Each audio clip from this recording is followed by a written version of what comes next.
कार्यक्रम के पुण्यार्जक हैं श्री दिगंबर जैन संरक्षणी सभा एवं सकल जैन समाज, जबलपुर, मध्य प्रदेश। अनित्य अनुप्रेक्षा के विषय में एक अंतिम गाथा के माध्यम से इसका उपसंहार किया जा रहा है।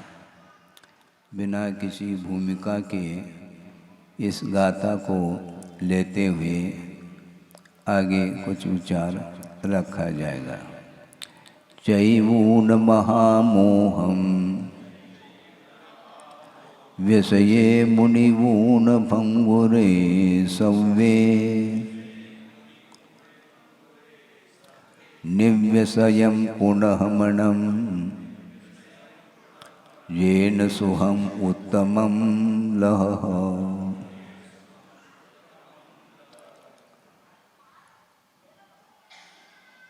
महामोहम चैवून, महा का अर्थ है ये मोह ऐसा कर्म है जो सब कर्मों में सामर्थ्यवान है। अनंत शक्ति के धारक जीव है, इसके बावजूद भी मोह के चपेट में आकर के उसकी सारी शक्ति छीन ली गई है मोह के द्वारा। वह सामर्थ्य समाप्त नहीं हुआ जीव का, किंतु वर्तमान में वह सामर्थ्यहीन महसूस कर रहा है। मोह की विजय और आत्मा की हार। मोह जीत रहा है और आत्मा की हार हो रही है। इसके बाद भी मैं स्वतंत्र हूँ ऐसा बोलता है। वो बोलना अलग वस्तु है, स्वतंत्र महसूस करना बहुत कठिन काम है। जो जितना व्यावहारिक होगा वह उतना ही परतंत्रता का अनुभव करेगा, इसमें कोई संदेह नहीं है। हाँ, जो जितना व्यावहारिक होगा वह उतना ही परतंत्र रहेगा। इसलिए गुरुदेव का हम लोगों के लिए बार बार संबोधन रहा है कि आत्मकल्याण करते हुए यदि प्रभावना होती है तो ठीक है, पर्याप्त है। वस्तुतः वही प्रभावना मानी जाती है। आत्म प्रभावना आत्म साधना के माध्यम से मुमुक्षु भव्य जीव प्रभावित होता है। वो प्रभावित हो रहा है क्या नहीं हो रहा है, उधर हमें नहीं देखना है, क्योंकि जब हम ही अभी तक आत्म तत्व से प्रभावित नहीं हो पाए, आत्म तत्व का संवेदन हमारे अंदर यदि नहीं आ रहा है, हम दूसरे के लिए क्या उसकी सुगंध है, उसका रसास्वादन बहुत कठिन है।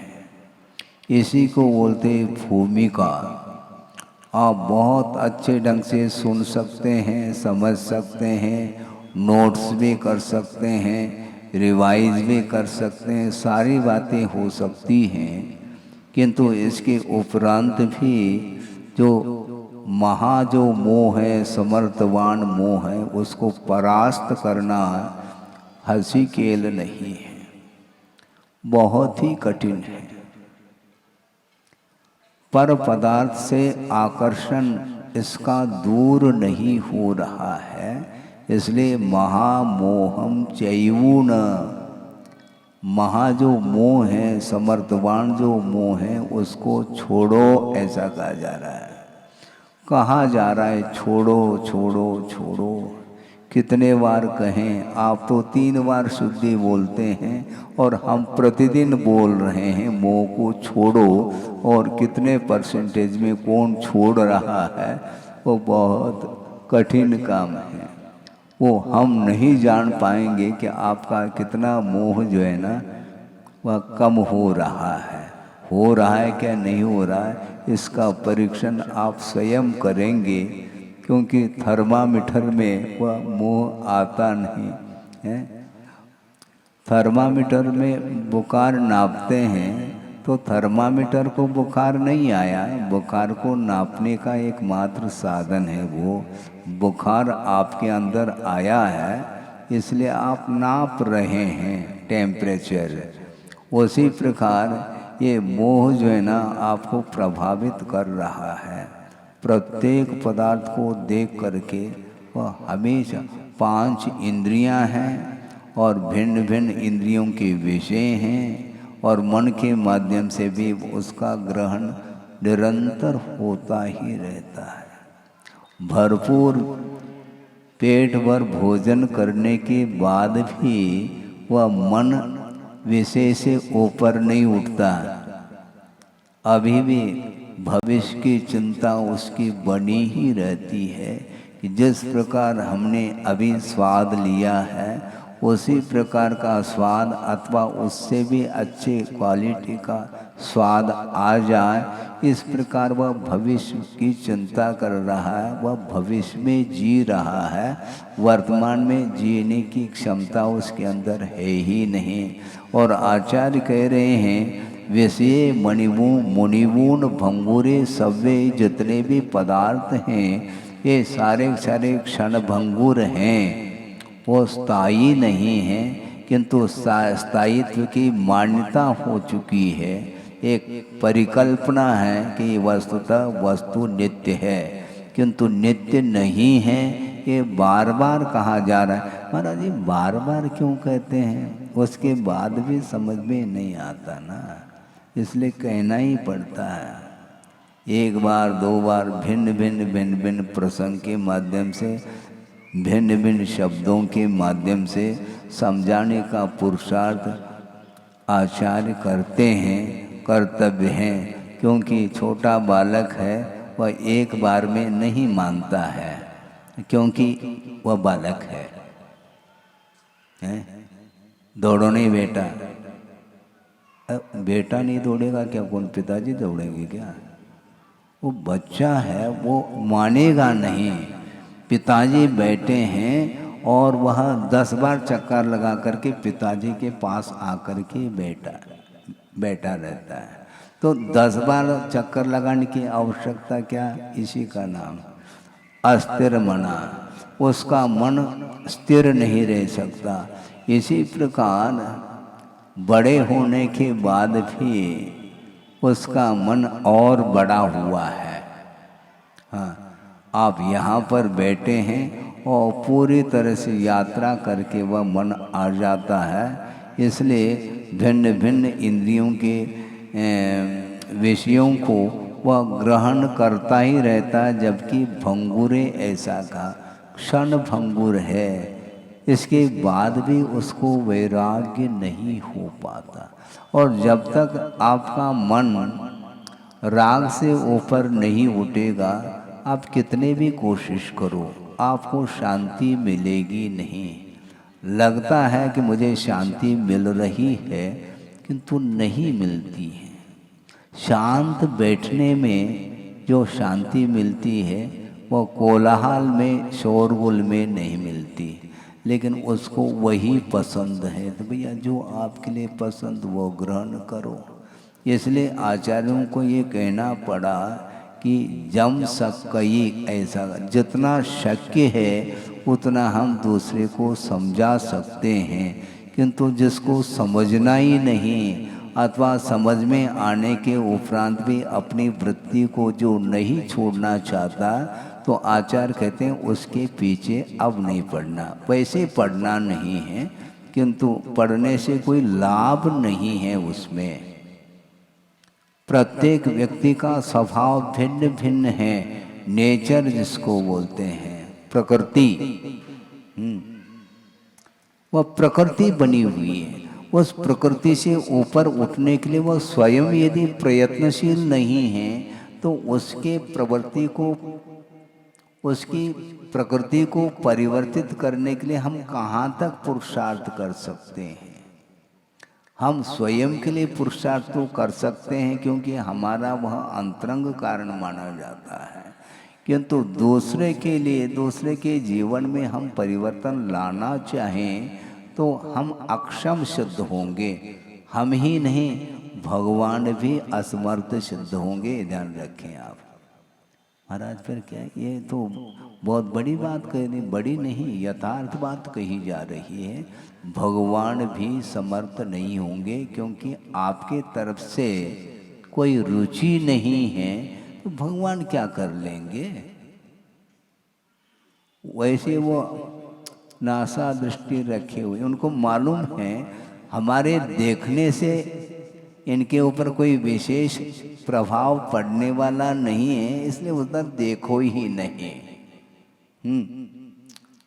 तभी वह गाड़ी लाइन पर आ सकती है, पॉसिबिलिटी, डेफिनेट कुछ भी नहीं। हाँ, वस्तुतः वह स्वयं गुरु को भी प्रभावित करना चाहता है, हैं? हमसे प्रसन्न हो जाए, बस ये इसमें वह पुरुषार्थ करता है। तो आचार्य कहते हैं हमें क्यों प्रसन्न कर रहे हो तुम, तुम्हारा कोई न कोई उद्देश्य होगा। तो हमें प्रसन्न करके तुम कौन सा, तुम्हें क्या प्रॉफिट मिलने, आप भक्ति करो। हाँ, प्रसन्न करके कुछ प्रयोजन को सिद्ध करना चाहते हो, इसके माध्यम से कभी भी कार्य नहीं होने वाला है, क्योंकि वह तात्कालिक एक परिस्थिति वह बना लेता किसी भी प्रकार से। पहले हम समझ नहीं पाते थे, क्योंकि धीरे धीरे समझ में आ जाता है संसार का स्वरूप क्या है। अपने पास है, हमने महसूस किया, वो बताना चाह रहा हूँ, उसको छुपाने में क्या सार है।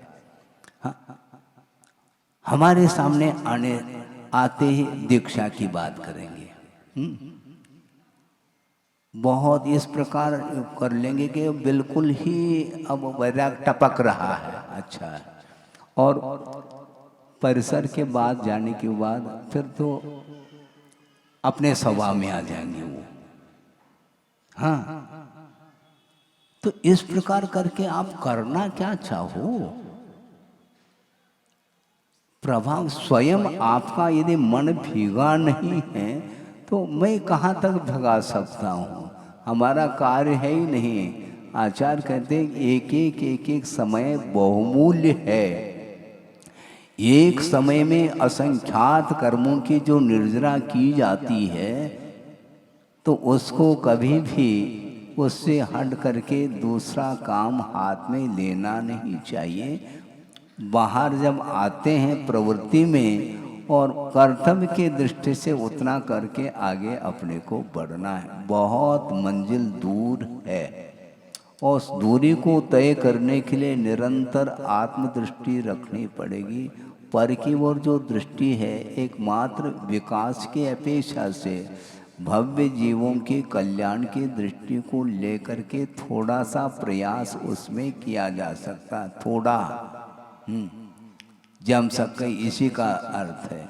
शक्य का अनुष्ठान किया जा सकता है, क्योंकि जिसके अंदर संवेदनशीलता नहीं, उसको हम नहीं समझा पाएंगे, बल्कि भगवान भी नहीं समझा सकते। सबसे बड़ा उदाहरण तो यही है मारीची का। उसको जब कभी भी मैं सोचता हूँ कि ऐसी कौन सी उसकी वृत्ति होगी, ऐसा कौन सी उसकी प्रकृति होगी कि इतने बड़े योग के आदि में वृषभनाथ हैं, 3 लोक के नाथ हैं, लेकिन उस मारीची के नाथ नहीं बन पा रहे हैं वो।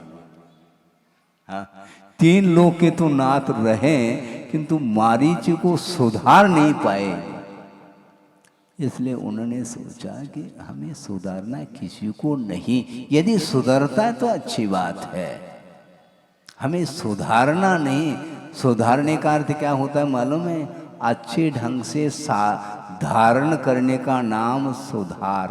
सुधार का अर्थ क्या? अच्छे ढंग से धारण करो, स्वयं के लिए कहा जा रहा है। तुम दूसरे को सुधारने की बात करते हो। अच्छे ढंग से धारण करो, सुधार सुष्टु रूपेण, अच्छे ढंग से धारण करो। जो भगवान की वाणी है उसको अच्छे ढंग से आत्मसात करो तो शायद संभव है उसका प्रभाव पड़ जाए। एक कूड़ा कोड़ी सागर प्रमाण चतुर्थ काल, जिसमें कि 42,000 वर्ष कम करना है।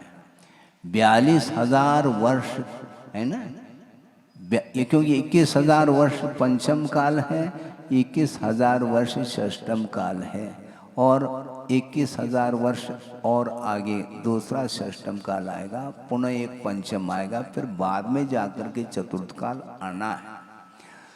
तो चतुर्थ काल 42 कितने हो गए फिर? हाँ 42,000 ही हो गए। हाँ ठीक है।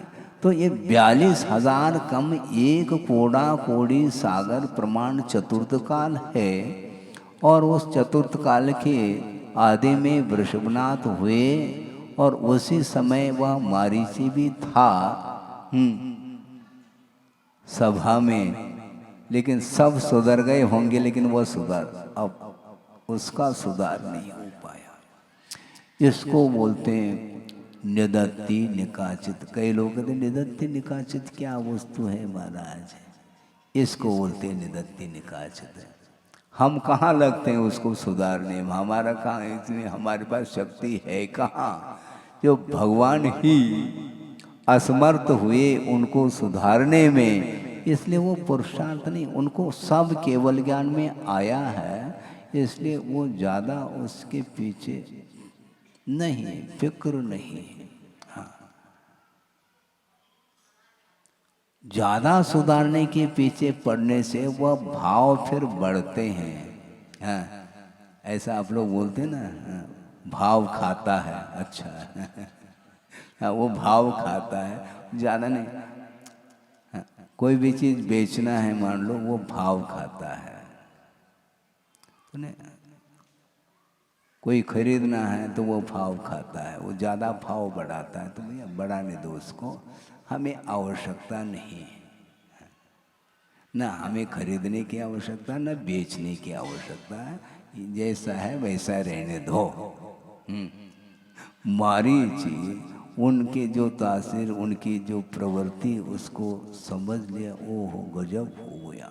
केवल ज्ञानी होकर के भी उसको सुधार नहीं पाए।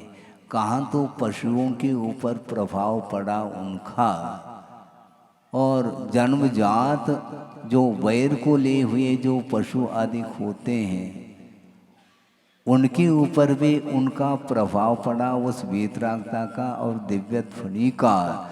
इसके बाद भी उनके अंदर ऐसी कौन सी है, उसको क्या कहें, कुछ कहा नहीं जा सकता, अकथनीय है, अवर्णनीय। इसी को बोलते महामोहम चैवुन। मोह बहुत बड़ा बलवान होता है, वह किसी से हिलने वाला नहीं है वो।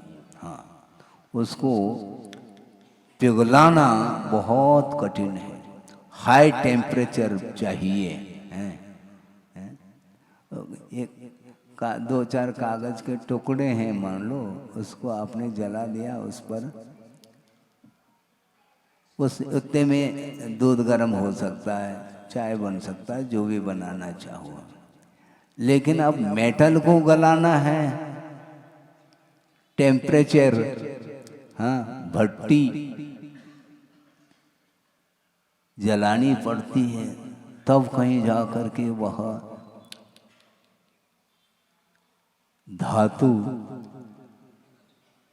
वह तरल हो जाता है। हम बिल्कुल बाएं हाथ का खेल समझाने संभव नहीं है, बहुत सॉलिड है वो मोह। उसको गलाने के लिए एक कोड़ा कोड़ी वर्ष लगभग लग गए। अंत में जा कर के वो मारीची अंतिम तीर्थंकर बन गया। वह सब जानते थे, इसलिए शांति रखो, समय पर वह होगा काम, हमारे करने से नहीं हुआ। इसी को बोलते हैं कर्तृत्व का त्याग होना चाहिए। मैं करके ही रहूंगा, ये गलत है। ये मैं सहयोग दे सकता हूं, किंतु उसके अंदर यदि योग्यता है तो वह होगा काम। उसके अंदर योग्यता होनी चाहिए, उसके बगैर संभव नहीं है। इसलिए एक कूड़ा कूड़ी सागर तक, मतलब सागर का स्वरूप समझेंगे तो आंख मिच जाएंगे। बहुत कठिन काम है। और एक कूड़ा कूड़ी सागर में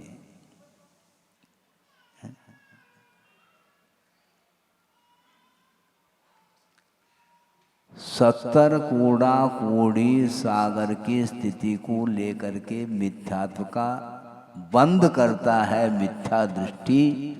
सप्ततिर्मोहनीयस्य, मोहनी का अर्थ वहाँ पर प्रसंग में मिथ्यात्व कर्म को लिया है, जिसकी उत्कृष्ट स्थिति 70 कूड़ा कूड़ी वर्ष नहीं, 70 कूड़ा कूड़ी सागर प्रमाण उसकी स्थिति है। और वह एक समय में बंद किया है। और इस प्रकार उत्कृष्ट स्थिति को लेकर के बंद कब तक कर सकता है? अंतर मुहूर्त तक संक्लेश परिणाम बने रहते हैं, क्योंकि उत्कृष्ट संक्लेश परिणाम का जो काल है वह भी अंतर मुहूर्त प्रमाण है। और अंतर मुहूर्त में असंख्यात समय होते हैं, और प्रति समय 70 कूड़ा कूड़ी को लेकर के यदि बंद कर रहा है तो क्या होगा? वो एक प्रकार से अनंत जैसा लग रहा। अक्षय अनंत तो नहीं है, किंतु बहुत सारे अनंत के भेद हैं, उसमें वह कहीं ना कहीं वह फिट हो जाएगा। अब सोचो, विचार करो, हम पसीना बहा रहे हैं तो उसके अंदर पसीना आ नहीं रहा, उसको कहाँ तक समझा सकते हैं? इसलिए अपने परिणामों को संभालने वाला स्वयं यदि संभालना चाहे तो संभाल सकता है, हमारी वश की बात नहीं। इसलिए कर्तृत्व को दूर रखो, कर्तव्य करो और आगे बढ़ो, इतना ही कहा है। क्योंकि स्वयं पसीज नहीं रहा है, जिसके अंदर संवेदन नहीं है उसको समझा नहीं सकते। इसलिए कार्तिकेय प्रेक्षा स्वयं अपने को चिंतन करना है। सामने वाला यदि मान लो अपने आत्महित के अपेक्षा से इसका अनुचिंतन करता है तो उसके लिए लाभ है, बाकी जो है सो है। इसलिए चैवून महामोहम ऐसा कहा, जो समर्थशाली मोह है उसको छोड़ो, ऐसा कहा जाए। अब देखो महाराज, आप प्रेरणा नहीं देते, अच्छा आज्ञा दे रहे हैं, प्रेरणा की क्या बात करते हो आप? चैवून छोड़ करके, यानी छोड़ो। छोड़ने के बाद फिर क्या करना? क्या समझ करके छोड़ना? पंचेंद्र के विषयों को क्षणभंगुर जान करके उस मोह को छोड़ो, ऐसा कहा जा रहा है। कितने बार कहें मोह को छोड़ो? बार बार कहें क्या? जब मोह का स्वरूप जानने में आ गया है तो छोड़ो कहने की आवश्यकता नहीं पड़नी चाहिए। अनंत काल से वह मोह आपको प्रभावित कर रहा है, अभी भी मोह का स्वरूप क्या है, उसका स्वभाव क्या है, वह पकड़ में नहीं आ रहा। इसी का नाम मोह। मोह हमेशा भुलाव में डालता है। हाँ, उसकी प्रकृति है, वस्तु का जैसा स्वरूप है उसको उस प्रकार नहीं दर्शाना, यह मोह का कार्य है। और मोह कोई वस्तु नहीं, कोई भौगोलिक वस्तु नहीं है वो, क्योंकि आत्मगत वह परिणाम ही मोह है। एक द्रव्य कर्म होता है और एक भाव कर्म होता है। द्रव्य कर्म का अर्थ यह है वह कर्म वर्गनाएं कर्म के रूप में परिणत हो रही हैं, इसका नाम द्रव्य कर्म है। और उनके परिणमन में जो आत्मगत जो कालुष्य भाव है उसी का नाम मोह कहा है। इसलिए आत्मगत जो परिणाम है जो मोह को उत्पन्न करने वाले जो परिणाम माने जाते हैं, उसके माध्यम से ही कर्म का अर्जन होता है। इसलिए समस्त पदार्थ यानी पौद्गलिक वस्तु ये सारे सारे क्षणभंगुर हैं, और पौद्गलिक वस्तु के साथ संबंध रखने वाला जो जीव है उसको भी क्षणभंगुर जानो पर्याय की विवक्षा में। पहले भी शायद कहा था, फिर से याद दिला दें, क्योंकि अनुप्रेक्षा तो है, याद दिलाना चाहिए कि राग जो है ना वह पुद्गल वस्तु के साथ भी होता है और जीव के साथ भी होता है, किंतु जीव के साथ जो राग होता है वह अलग क्वालिटी का होता है। पौद्गलिक मान लो एक तकत, फर्नीचर जिसको बोलते हैं, तकत है, बाजोटा है, आदि आदि है, माइक है, जो भी देखने में आ रहे हैं जड़ वस्तु, उसको लेकर के राग तो हो सकता है, किंतु कभी भी उस पदार्थ के प्रति स्नेह नहीं होता है। अब बच्चों के ऊपर स्नेह भरे हैं, दुलार, लाड़, प्यार आदि आदि तकत के ऊपर होता है? नहीं होता, क्योंकि वह जड़ है। लेकिन राग तो होता है, ये बहुत अच्छा तकत है, चुकना है। चुकना को चुकना जानो ना, ऐसे ऐसे क्यों कर रहे हो आप? चुकना है तो चुकना, रूखा है तो रूखा, जैसा है वैसा जानो ना। वो भीतर जो आनंद आ रहा है, जो आकर्षण का केंद्र बना है, वही मोह है, वही राग है। उसको कम करने के लिए कहा, जैसा है वैसा जान करके आगे बढ़ो ना, नहीं बढ़ा जाता महाराज। हाँ, इसी का नाम महामोहम चैवो न कहा। बहुत बलशाली है वो मोह, आपकी शक्ति को रोक दिया है। अनंत शक्ति का वह धारक जीव हो करके भी वर्तमान में उसकी शक्ति मोह के द्वारा ही छीन ली गई है। चिंतन तो करो, चिंतन करो नहीं, चिंतन कैसे करें महाराज? वस्तु को जानो, क्षणभंगुर है, बहुत कठिन है। सम्यक दर्शन होने के बाद, श्रद्धान होने के बाद भी स्नेह से ऊपर उठना खेल नहीं है। 6 महीने तक रामचंद्र जी को पूछो, हाँ, लक्ष्मण के अवसान के बावजूद भी वह शव को ले करके फिर रहा है। लोग दे करके हंसेंगे आज ऐसा कोई कर ले तो क्या है? और सम्यक दर्शन क्षायिक है, इसके बाद भी वह मोह का पर्दा, अनंतान मंदिरजन्य मोह तो समाप्त हो गया, किंतु असंयम संबंधी जो राग है वह छूट नहीं रहा है। अब इसको निदत्ति कहो, निकाचित कहो, आप जानो, आपका काम जाने। परिभाषाएं समझ में आवे अथवा न आवे, इससे हमें कोई प्रयोजन नहीं, किंतु जिसके माध्यम से हमारा कार्य रुक रहा है, वह क्यों रुक रहा है उसको जो है ना वहीं पर समझ में आ जाता है। क्योंकि ज्ञानावरणी कर्म का शोषण प्रत्येक व्यक्ति को विशेष रूप से हो अनिवार्य नहीं है। वो शुभूति क्या जाने, निदत्ति और निकाचित, वो कुछ नहीं जान सकता है, न उनको जानने की कोई विशेष फिक्र है। उनको ये जानना है कि प्रयोजन भूत हमारे लिए तत्व कौन सा है, और हम जो जिस चीज को चाह रहे हैं, जो हमने लक्ष्य बनाया है, उसमें व्यवधान कौन उपस्थित करता है, इसका उन्हें परिज्ञान हो गया, बस पर्याप्त है। ये छिलका है, छोड़ो भैया, ये भूसा है, और भूसे के ऊपर वेशभूषा, और वेशभूषा आभूषण, ये भूसा है, और फिर आभूषण। विभूषण बनो ना, हैं, 3 लोग के नाथ बनो, हैं, देशभूषण,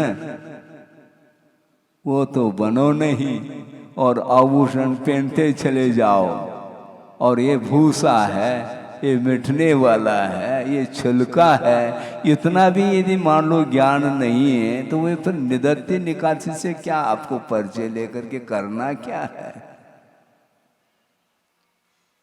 बहुत वो रोक देता है। आप मोक्ष जो चाहता है उसके बीच में वह व्यवधान उपस्थित करने के लिए तुम जा नहीं सकोगे।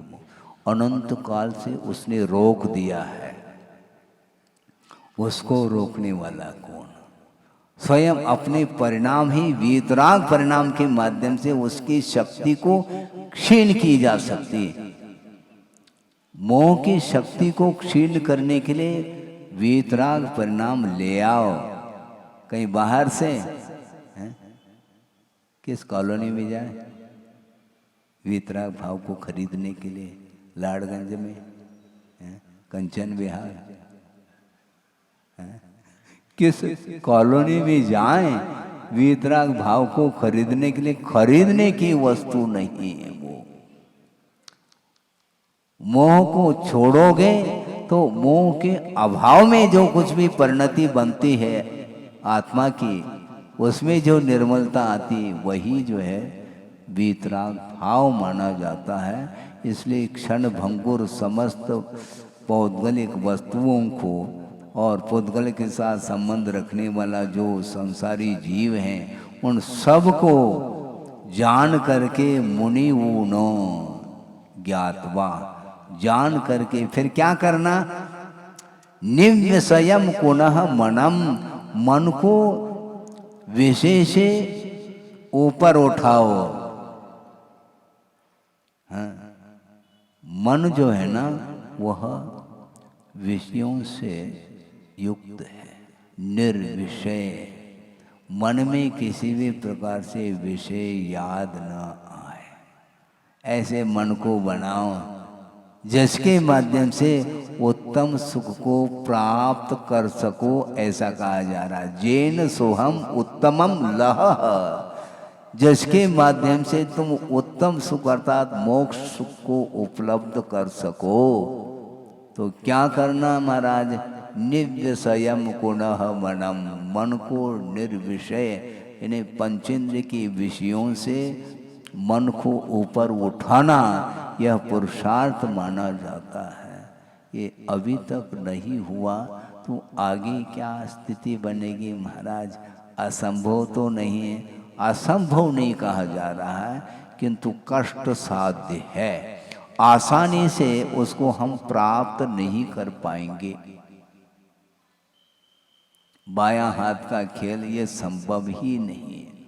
हाँ, खेल खेल में मोह तो कर सकता है, किंतु खेल खेल में मोह को छोड़ा नहीं जा सकता। ये ध्यान रखो, मोह को समाप्त करने के लिए बहुत बल चाहिए। कौन सा बल है? आत्मिक बल चाहिए, मनोबल, वचन बल और शारीरिक बल। इन तीनों बलों के साथ भी वह मोह वह एक तरफ है। मुझे परास्त करो कहता वो मोह, नहीं कर पाओगे क्योंकि अनंत काल फेल हुए हो तुम। अब पास होने की बात करते हैं। कैसे कैसे कर पाएंगे? क्या संभव है? क्या संभव क्यों नहीं है? यह प्रश्न उठाओ। सुनते समय, चर्चा करते समय वो शब्द आ सकते हैं और उन शब्दों से भी आप प्रभावित हो सकते हैं, किंतु भावों से प्रभावित होना यह बहुत कठिन कार्य है। शब्दों से तो वह प्रभावित हो रहा है कि वस्तु तो यही है, तो यही है तो फिर वो पीछे क्यों हट रहे हो आप? पुनः गाड़ी रिवर्स क्यों हो रही है? अपने परिणाम के माध्यम से पीछे हट रहा है। इसलिए आचार्यों ने कहा कि आदहिदम का दव्वम, आत्महित कर लेना चाहिए। और आत्महित होने के बाद यदि मान लो दूसरे का हित तुम्हारे द्वारा बनता है तो जम सके, थोड़े बहुत यथाशक्य शक्य का अनुष्ठान करो, अशक्य का अनुष्ठान नहीं कर पाएंगे। इसलिए कर्तव्य जो होता है वह शक्य का अनुष्ठान मात्र करा देता है, और उससे आगे बढ़ गए तो संक्लेश ही हाथ लगेगा, क्योंकि उसमें कर्तृत्व आया है। नहीं, कर्तृत्व नहीं, क्योंकि भगवान भी इसमें फेल हो सकते हैं कर्तृत्व में। इसलिए कर्तृत्व को छोड़ो, कर्तव्य को अपनाओ। करने योग्य कार्य है, यदि बनता है तो करना, नहीं तो नहीं। एक प्रसंग और सुना दें, पहले सुनाया है फिर भी याद है, किसी को भी याद नहीं होगा, लेकिन मुझे तो याद है क्योंकि हमने ही कहा है। संस्मरण गुरुदेव का है, क्योंकि आचार्य महाराज जो भी बोलते हैं उनके एक एक वचन व सूत्र के काम करते हैं। व्यवहार का निषेध करने के लिए नहीं कहा जा रहा है, किंतु जो व्यवहार कर रहा है उसके लिए आचार्य महाराज कह रहे हैं क्या, किसी ने दर्शन कर लिया किसी महाराज के और महाराज ने आशीर्वाद दिया है, निषेध नहीं है, लेकिन उन्होंने क्या कहा है याद है? वो ये कहते हैं, क्यों धर्म वृद्धि का आशीर्वाद दे रहे हो, तुम्हारे अंदर धर्म की वृद्धि हो गई क्या? सुन रहे हैं आप? क्या सुन रहे हैं? तुम्हारे अंदर धर्म का विकास हुआ है क्या, जो तुम आशीर्वाद दे रहे हो? तुम्हारा कल्याण पूर्णता हो गया क्या? नहीं हुआ है महाराज। तो फिर इसमें ज्यादा क्या है? बिल्कुल नहीं तो बहुत कठिन हो जाएगा। तो ऐसे रखना पड़ेगा अपने को। सामायिक करते समय भी सामायिक करो, इस प्रकार अभय मुद्रा, अभय दान का ऐसा करते रहो। इसमें क्या है? वस्तुतः वर्तमान में ये जितने भी क्रियाएं हैं उसका मैं निषेध न कर रहा हूँ, न करूँगा, क्योंकि आगमकार ने इसका निषेध नहीं किया, किंतु इसका जो महत्व है वह समाप्त हो चुका है, लगभग समाप्त हुआ है। न आशीर्वाद का कोई महत्व है, न नमोस्तु का महत्व है। ऐसा क्यों? भाव साइड होते चले जा रहे हैं। भावात्मक जो क्रियाएं होनी चाहिए वो नहीं होने के कारण वह औपचारिक, जिसको बोलते हैं फॉर्मेलिटी, बस good morning, good morning, good morning. और इवनिंग में, मॉर्निंग की बात करो महाराज, इवनिंग की क्या बात करते हैं? आफ्टरनून, इवनिंग ये तो छोड़ो, गुड मॉर्निंग यही प्रचलन में है। Good morning, good morning. भगवान के प्रति भी ऐसा ही किया है संसारी प्राणी ने। हाँ, वस्तुतः भीतर से यदि भक्ति कर लेता तो कर्म समाप्त हो सकते हैं। कल भी हमने बात कही थी कि भक्ति तो बहुत दूर की बात है, उनका स्मरण भी पर्याप्त है, लेकिन भीतर से स्मरण करो ये कहा जा रहा है। भीतर से प्रभु का स्मरण करेंगे, ये महान जो बलवान मोह है वह समाप्त हो सकता है, ये कहा है। अनंतानंद संसार संतति छेद कारणम कहा है। अनंतकालीन जो संसार की परंपरा वह विच्छिन्न होने में एक कारण है क्या? प्रभु का नाम स्मरण, अरहंत। ये भीतर से निकलना चाहिए। वो भीतर हो तो निकले, भीतर जो है वही निकलता है। गुड मॉर्निंग वो भीतर गुड, लेकिन बेस्ट क्या है? गुड के बाद बेटर है, फिर बाद में बेस्ट है। हाँ, गुड को छोड़ो, वो गुड़घाई है, गुड़ ही है वो। गुड़ का अर्थ कहता है वो गुड़ है, शक्कर मिश्री नहीं है, वो गुड है वो। बेटर अलग है और बेस्ट अलग है। और बेस्ट से भी हो सकता है, क्योंकि इसमें भी तुलना है, अतुलनीय होना चाहिए, A1, दूसरा नहीं कुछ भी। तो अरहंत हम प्रसंग ले आते हैं क्योंकि ये तो चलेगा, अनुप्रेक्षा है ये। महाराज कोई भी ऐसा मंत्र दे दो, कैसा दूं? जो आप देंगे। अच्छा, जो आप देंगे। अभी क्या कर रहे, अभी कोई मंत्र जाप वगैरह करते कि वो तो चलता ही रहता है महाराज। हाँ, अच्छा, मतलब उसका कोई महत्व ही नहीं, जबकि पंच अनादि अनिधन ये मंत्र है, महामंत्र माना जाता है। और सुनने में आता है वो तो महाराज हमेशा माला ही फेरते रहते हैं। पंच परमेष्टि का स्मरण भी, उससे भी आपका मन प्रभावित नहीं हो रहा है। इसी का नाम कोपि गहन मोह। ऐसा कोई गहन मोह है जिसको पकड़ना बहुत कठिन है। पंच परमेष्टि भी फीके लग जाए तो और कौन सा मंत्र है। एक मुनि महाराज हैं जो जंगल में ध्यानस्थ हैं, ध्यान में लीन हैं, आत्म साधना में लीन हैं, और वीतराग मुद्रा उनकी है, खड़े हैं वो। और समय कौन सा है? शीतकालीन, पौष महीना है, लहर चल रही है, शीत लहर, और हिमपात हो रहा है मान लो तो, और वो भी नदी के किनारे।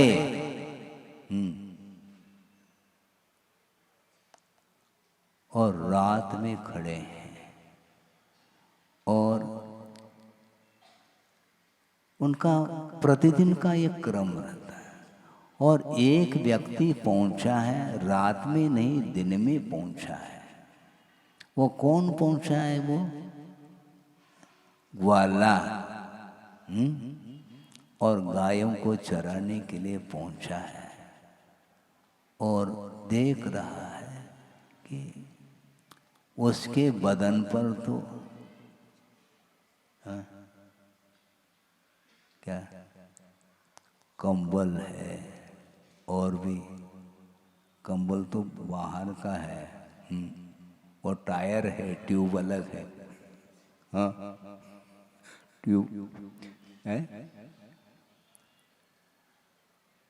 भीतर का अलग है, इनर अलग है, बाहर अलग है, उसके बाहर फिर कंबल अलग है।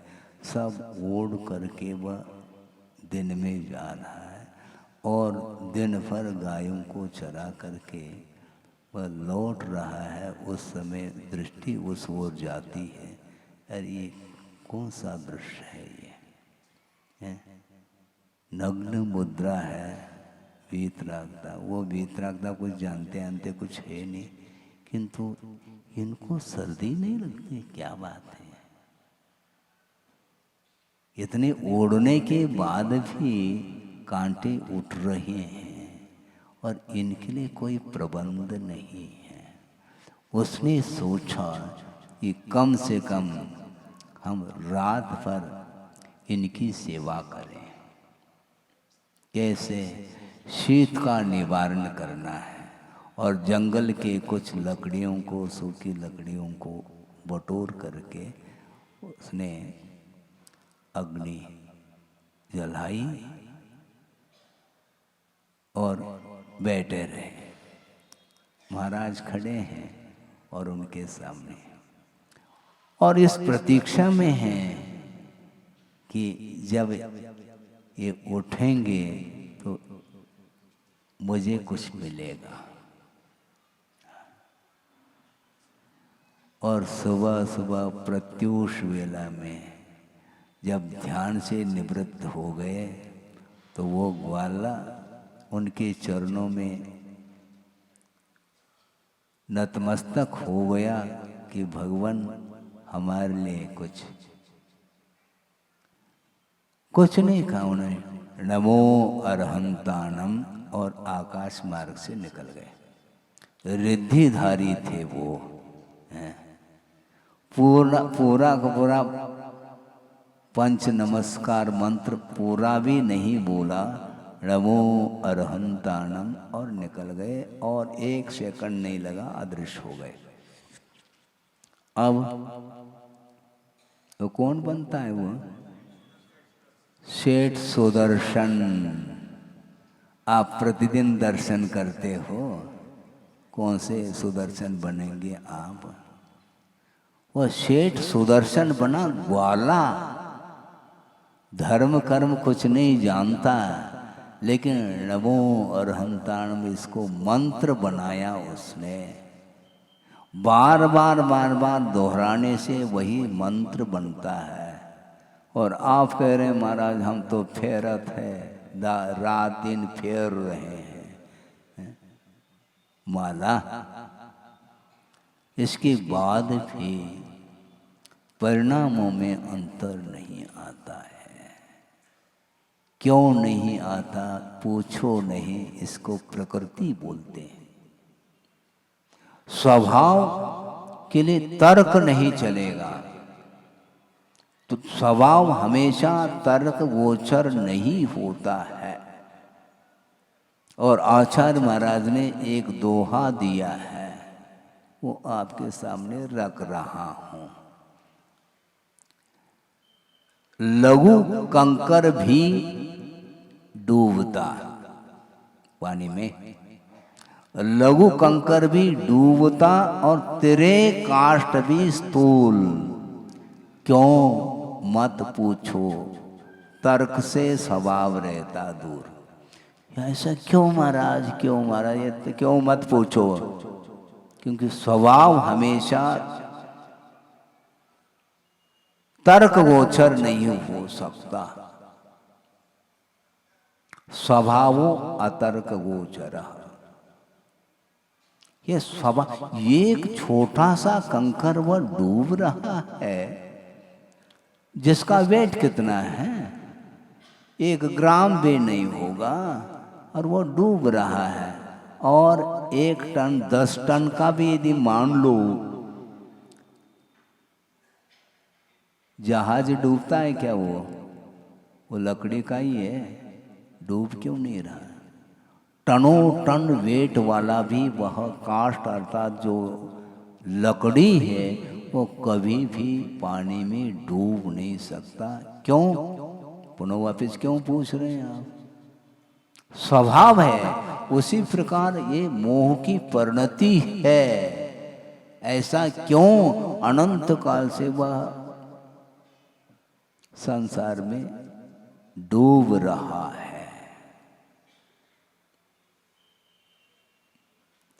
नमो अरहंतानम, इसको उसने मंत्र बनाया और सुदर्शन सेठ बना। और 2 बार उसके जीवन में उपसर्ग हुआ। एक बार गृहस्थ अवस्था में उपसर्ग हुआ और एक बार मुनि बनने के बाद उपसर्ग हुआ। गृहस्थ अवस्था में भी उपसर्ग हुआ, मुनि अवस्था में मान लो उपसर्ग को जीत लिया, कोई विशेष आश्चर्य नहीं है। हालांकि बहुत बड़ा भयानक उपसर्ग है, लेकिन असंयम अवस्था में भी उपसर्ग होने के उपरांत भी 1 क्षण मात्र के लिए भी वह मन विकृत नहीं हुआ उनका।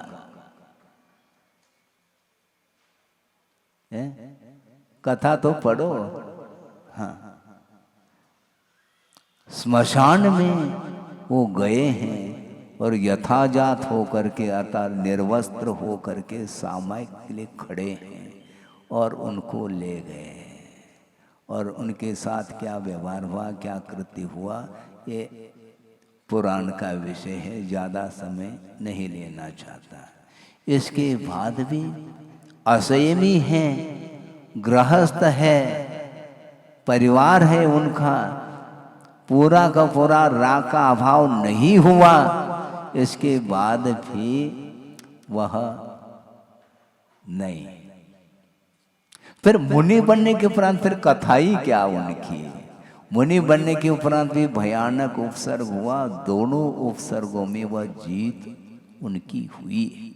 इसलिए मोह को जीतना बहुत सशक्त परिणाम, वैराग बहुत दृढ़ होना चाहिए। लकड़ी के समान रह गए वो, काष्ठवत् त्यक्त देहा, इसी को बोलते हैं।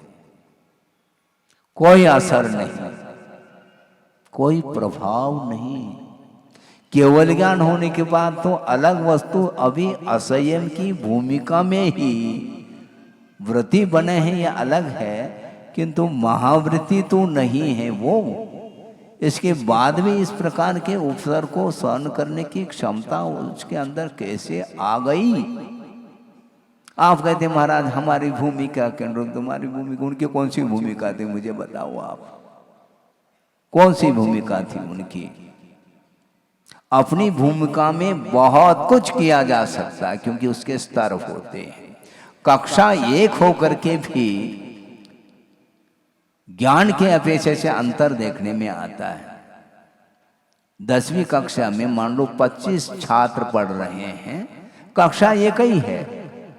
इसके उपरांत भी जो ज्ञान का जो विकास जो हुआ है उसका एक स्तर है, वह पुरुषार्थ का वह प्रतीक मान। बिना पुरुषार्थ के इस प्रकार 100/100 नंबर लेना दूसरा क्यों नहीं ले रहा है? क्या टीचर ने पक्षपात किया क्या? नहीं, किंतु पुरुषार्थ उस छात्र ने जो किया है वो किसी छात्र ने नहीं किया। उसी प्रकार दिव्य ध्वनि सुनने वाले सब सुन लेते हैं, कोई एकाध ही होता है जो सम्यक को क्षय के रूप में परिवर्तित कर लेता है। कोई ऐसा कोई विशेष होनहार जीव होता है जो 8 साल में ही दिव्य ध्वनि को सुन करके अब हमें संसार में नहीं रहना, और इधर 80 साल के उम्र के होने के बाद भी घरे चलो। हाँ, अभी घर बुला रहा है, घरे चलो।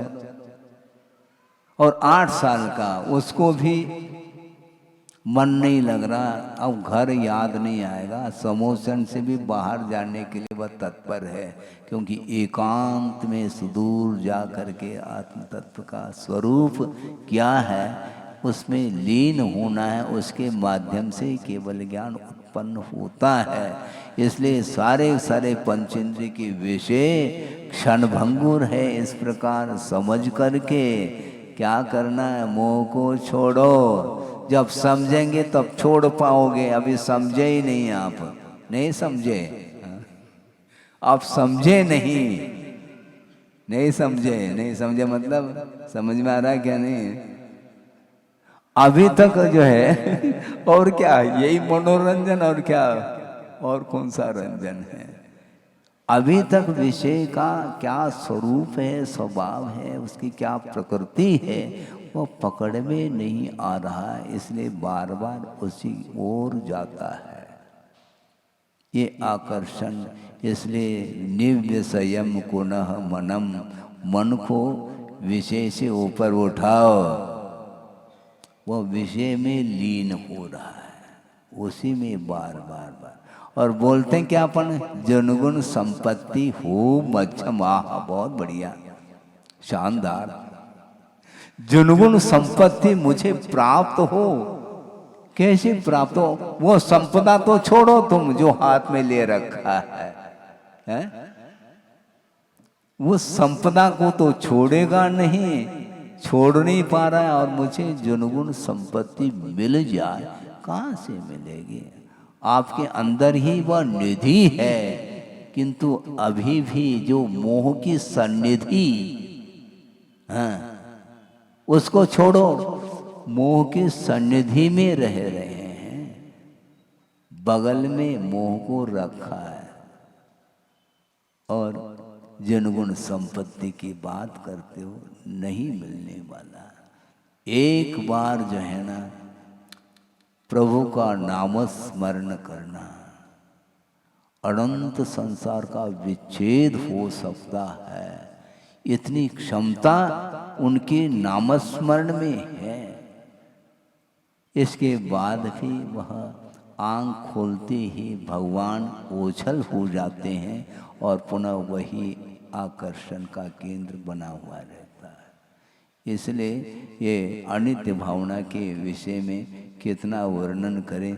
उत्तमम सुहम लह, उत्तम सुख अर्थात मोक्ष सुख को यदि प्राप्त करना चाहो तो मन को निर्विषय बनाओ।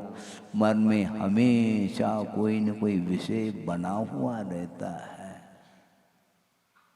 वही रहता है। वो खाते पीते उठते बैठते बोलते चलते, वो जो मन है मन के अनुरूप चल रहा है। इसलिए यह जीव स्वतंत्र नहीं हो सकता।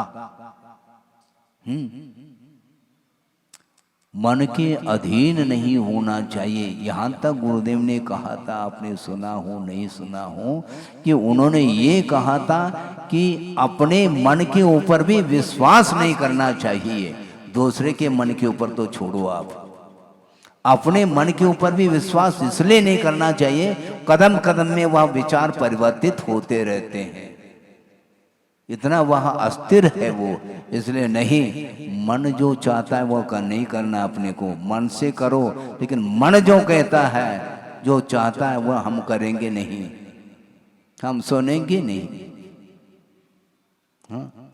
बहुत हो गया, अनंत काल हो गया मन की बात को सुनते सुनते। नहीं, हमें नहीं सुनना तुम्हारी बात को। मन बाहर जा रहा है, जाने दो, हमें कोई फिक्र नहीं है, हमें थोड़ी जाना है, उसको जाना हो तो जा, हम तो यहीं रहेंगे। संकेत कौन दे रहा है मन के लिए? संकेत देने वाला तो जीव ही तो है, आत्मा ही तो है। वह संकेत देता है, तुम इसे ग्रहण करो। मन के लिए संकेत दे रहा है, और उसके मन और कोई वस्तु नहीं, ज्ञानात्मक ही मन माना जाता है। इस कार्यक्रम के पुण्यार्जक थे श्री दिगंबर जैन संरक्षणी सभा एवं सकल जैन समाज, जबलपुर, मध्य प्रदेश।